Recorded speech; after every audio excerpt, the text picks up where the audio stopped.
We are not isolationists. Why? Because the enemy's not an isolationist. We're not pacifists. Why? Because we're not stupid. That's why. We lived through World War II. We were attacked when we were isolationists and pacifists. And it cost us 450,000 American lives. World War II. And it cost other people millions of lives. We're not funding our military. Instead, we're funding something called climate change, socialism. We're not supporting our cops. Instead, we're funding illegal aliens. We're not securing the border. Instead, we're allowing anybody to flow into this country who's not been vetted, and of course the enemy's going to send in spies and terrorists. We now have new gangs we never heard of before. That's not on us. That's on you, Democrats. That's on your party, and that's on your ideology.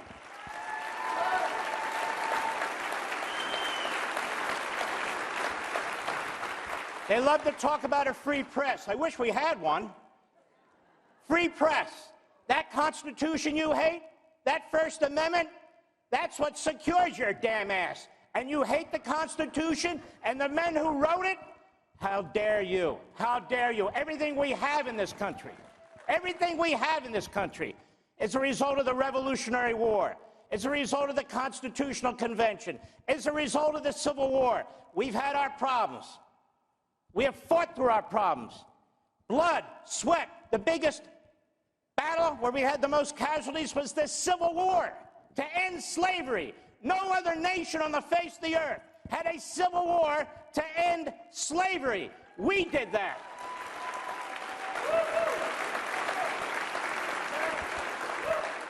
And we're not going to be fooled. That little state of Israel, those people want to live. They want to be free.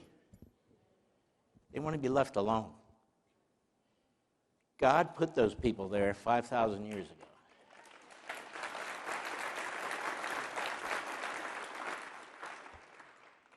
There were no Palestinians there. In fact, the word Palestinian, media, was invented in 1965 by Arafat. The Jews used to be called the Palestinians. The Palestinians of Palestine. Now, all of a sudden, they're the Palestinians. They're Arabs. That's what they are. That's okay. But they're Arabs. And they had a homeland.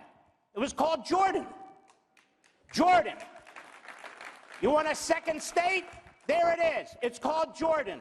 That king has the nerve to come into our country, stand next to our imbecile. That's right, he's an imbecile.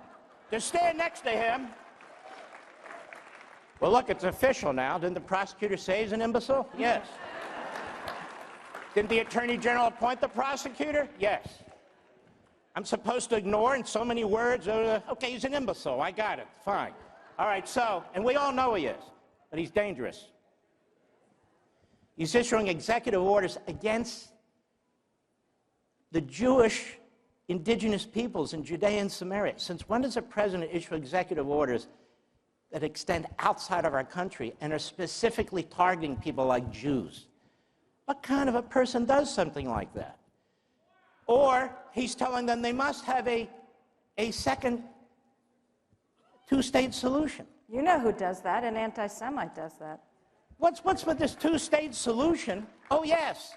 And you have to give up your home. You have to give up a little town called Shiloh. You ever heard of Shiloh? That's really where Judaism began. Before the city of David and before Jerusalem. Our first capital. The first capital, all the tribes came together. That's where they came together. Biden says, I don't care, give it to the Palestinians. I don't care, give Judea and Samaria to the Palestinians. The peaceful Palestinians. Where is the leader of the peaceful Palestinians? Will he please present himself so I can interview him? I can tell you. His name is Abbas, and he is paying terrorists to kill Israelis under a program called Pay to Slay. And I can also tell you that America First Legal has sued the Biden administration for violating the Taylor Force Act. Go ahead.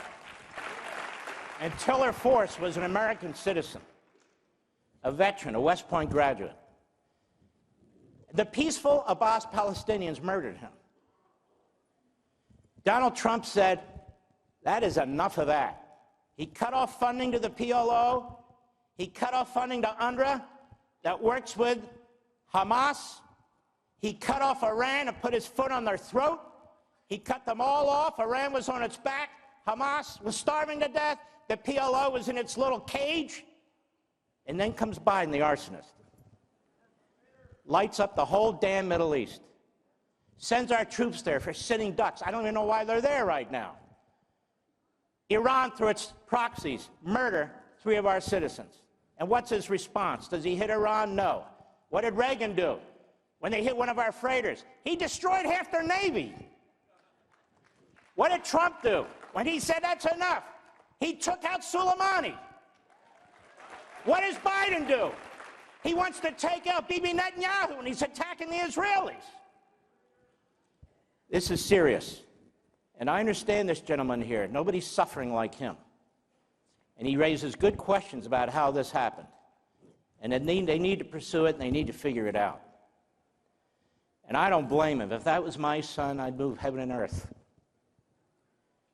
Because these people are not just kidnappers. They're torturers. They're sadistic. They're rapists. And I'll just say one last thing. There was a report put out last week. I couldn't even read it. About what was done to these people at that festival. The devil himself couldn't come up with ideas like this.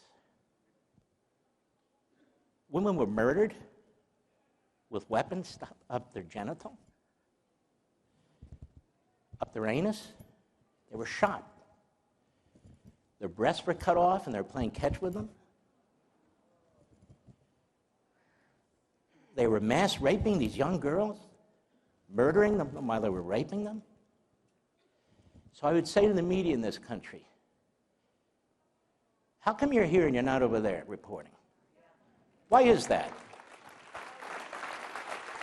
Some of you were over there and you're actually helping the Hamas on October 7th. I was just going to add, and somebody just got a Pulitzer Prize for it. And the Associated Press just got sued for having some reporters embedded on October 7th. So they knew it was happening. Witnesses to this genocide. So I say this on the moral equivalency stuff, name one IDF soldier who would ever even think about doing that to any human being. They're not raised that way. It's not a culture of death, it's a culture of life. And I want to say one final thing, we're out of time. Most of you aren't Jewish. Most of you are Christians. And as a Jew, I can't thank you enough. I cannot thank you enough. The Judeo-Christian belief system is what founded this country, whether the media likes it or not. And that's why we have the freedoms we have, that's why we have the principles that we have, that's why we have the Constitution that we have. Never forget it. Every person that comes to this country, regardless of their faith, Christian, Jew, Muslim, Buddhist, Hindu, or what have you, you thank the people of Christianity who founded this nation. Oh, there were Jews and others, but you thank. And I'll say one last thing. You ever go to Arlington Cemetery? It's crushing. Row after row after row after row after row of American. Brave young men and women. Star David, some others, the crest. The overwhelming majority of them are crosses. The overwhelming majority of them are white. The overwhelming majority of them are men. If I hear one more damn time about the white, Christian, privileged citizen, you drag your asses over to Arlington Cemetery and you tell those people that.